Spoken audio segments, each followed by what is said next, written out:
Kolaghat police জেলার ধানতলা থানার একাধিক এলাকায় জাল লটারি ব্যবসার রমরমা রুখতে সক্রিয় ধানতলা থানা পুলিশ। বেশ কিছু এলাকায় সরকার অনুমোদনহীন জাল লটারির টিকিট বিক্রেতাদের বিরুদ্ধে অভিযান চালায় পুলিশ। একজনকে আটক করা হয়েছে, বাকিরা সেই এলাকা থেকে চম্পট দেয়। আটক শরৎভদ্র দত্তপুলিয়ার কেজি স্কুল পাড়া এলাকার বাসিন্দা। তাকে থানায় নিয়ে গিয়ে জিজ্ঞাসাবাদ করা হচ্ছে। তদন্তকারী আধিকারিকদের সন্দেহ, এর পিছনে বড়সড় একটি সংগঠিত চক্র কাজ করছে।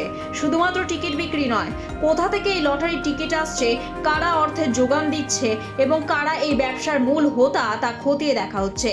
পলাতক অভিযুক্তদের চিহ্নিত করে তাদের ধরার জন্য তল্লাশি শুরু হয়েছে। তদন্তের স্বার্থে একাধিক জায়গায় নজরদারি বাড়ানো হয়েছে। ব্যুরো রিপোর্ট, লটারি সংবাদ।